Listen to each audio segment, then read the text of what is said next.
춘추전국 시대부터 시작되어 현재까지 많은 사람들에게 영향을 주고 있는 백가쟁명과 대표적인 가들과 그들이 주장하였던 사상들에 이어 오늘부터 춘추전국 시대에 대하여 알아보도록 하겠습니다. 기원전 771년 주유왕 희궁성은 포사를 총애하여 자신의 왕후였던 신왕후와 태자 희이구를 폐위시켜버리고 보사를 황후로 보사의 아들 희백복을 태자로 책봉해버리는데, 이에 불만을 가진 신왕후의 아버지 신우는 증우와 견융을 이끌고 호경을 급습하여 주유왕을 죽여버립니다. 이후 신우 등 제후들의 추대로 희이구가 주나라 13번째 왕위에 오르지만 1년 후인 기원전 770년 견융의 공격으로 도읍인 호경을 버리고 진양공의 호위를 받으며 나급으로 천도하니 이 사건을 평왕동천이라 부르며, 이 시기 주나라는 사실상 서쪽의 지배력을 잃어 하남의 서북 일대만 장악하니 동주라고 부르게 되며, 희이구는 동주의 일대왕인 주평왕입니다. 주평왕은 정무공과 진문후에게 자신을 보좌하게 하고 나급까지 호위해준 진양공은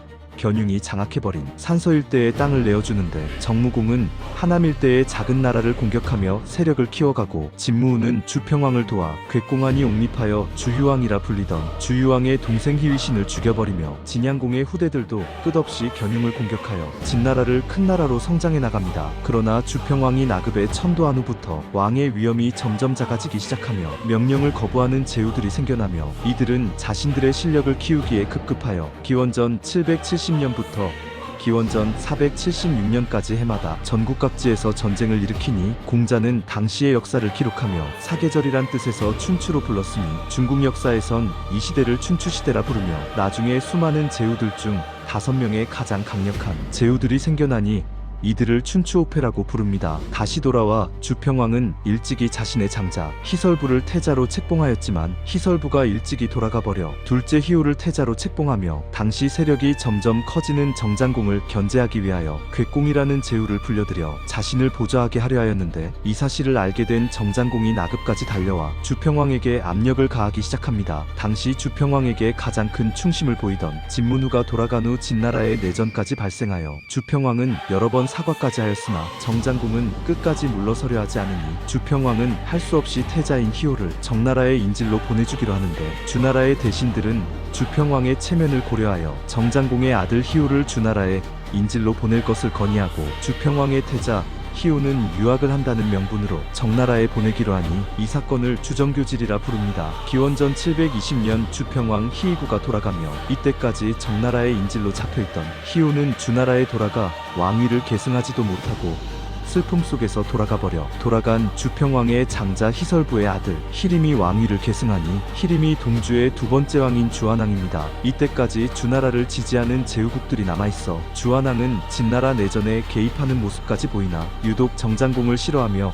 둘 사이 마찰이 점점 커지게 되는데, 대신들은 진나라와 정나라의 도움으로 나급까지 천도하였으니 예의로 대하여 다른 제후들에게 보여주어야 한다고 건의하나 주한왕은 받아들이지 않습니다. 주한왕은 정장공의 아버지인 정무공이 주평왕을 도와 동주의 안정을 찾았다는 공로 때문에 아들인 정장공까지 주나라 왕실에 오만한 행동을 보이고, 자신의 삼촌인 희호가 정나라의 인질로 있던 중 우울하게 돌아갔다고 생각해서인지 불만을 가지고 처음으로 나급에 아련하려온 정장공을 예의로 대하지 않으며 궤공과 로나라까지 끌어들여 정장공의 보좌관 직책까지 빼앗아버리니, 불만을 가진 정장공도 더 이상 주한왕을 아련하지 않기로 합니다. 기원전 707년주 변국가들의 분쟁에 참여하며 세력을 키워가던 주한왕은 채, 위, 진의 제후국들과 함께 수갈이라는 곳에서 정나라와 전쟁을 벌이는데, 정장공은 자원이라는 장수의 건의대로 먼저 채, 위, 진나라를 차례로 공격하여 이들을 후퇴하게 한 후 주한왕을 포위해버리며, 정나라 장수 축담이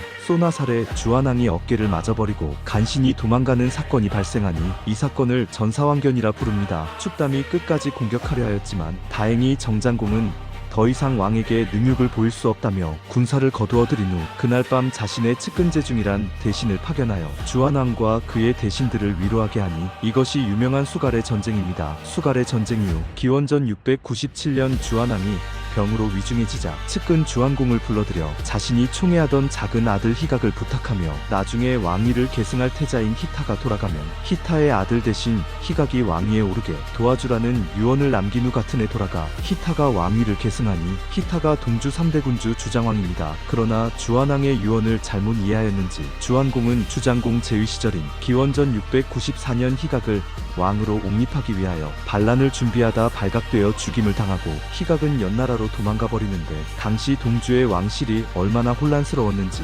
주장왕은